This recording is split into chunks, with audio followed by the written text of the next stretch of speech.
ಕಡೆಯಿಂದ Arthur Louis ಎಂಬುದು ನಮ್ಮ ದರ್ಶನಾರ್ಥವಾಗಿ ಬಂದಿರುವುದು. ಕಾವಂದರಿಗೆ ಜಯವಾದ. ಆರ್ಥರ್ ಲೂಯಿಗಳು ಅಪರೂಪ ದರ್ಶನ.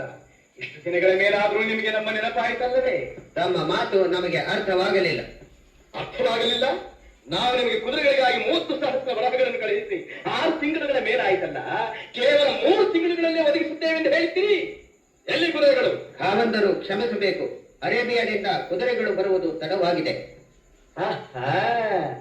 ಅರೇಬಿಯಾದಿಂದ ಬರುವ ಕುದುರೆಗಳಿಗಾಗಿ ತಡವಾಗಿದೆಯೋ ಅಥವಾ ನಮಗಾಗಿ ಬಂದ ಕುದುರೆಗಳನ್ನು ನಮ್ಮ ಶತ್ರುಗಳಾದ ಬಿಜಾಪುರದ ಸುಲ್ತಾನರಿಗೆ ಒದಗಿಸಿದ್ದರಿಂದ ತಡವಾಗಿದೆಯೋ? ಹಾಗೇನಿಲ್ಲ ಕಾವನ್.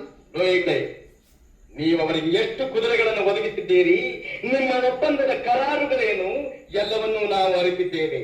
ಆ ಕರಾರು ಬೇರೆ ವಿಷಯ. ಅದಕ್ಕೂ ನಿಮ್ಮ ಒಪ್ಪಂದಕ್ಕೂ ಏನು ಸಂಬಂಧವಿಲ್ಲ. ಯಾರು ಹಾಗೆಂದವರು?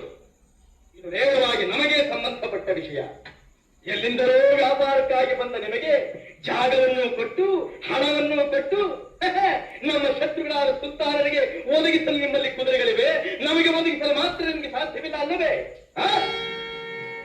ಪ್ರಭು, ನನ್ನದೊಂದು ದಿನ ಇವರನ್ನು ಬಂಧನದಲ್ಲಿರಿಸಿ ಪೋರ್ಚುಗೀಸ್ ನಮಗೆ ಕೊಡಬೇಕಾದ ಕುದುರೆಗಳನ್ನು ಕೊಟ್ಟ ನಂತರವೇ ಇವರನ್ನು ಬಿಡುಗಡೆ ಮಾಡಬಹುದೆಂದು ನನ್ನ ಅಭಿಪ್ರಾಯ. ಭಯಪಡುತ್ತಿರುವಿರ ಲೋಯಿಗಳೇ? ಹೆದರದಿರಿ. ದೂತರನ್ನು ಬಂಧಿಸುವುದು ವಿಜಯನಗರದ ಸತ್ಸಂಪ್ರದಾಯದಲ್ಲೇ ಇಲ್ಲ.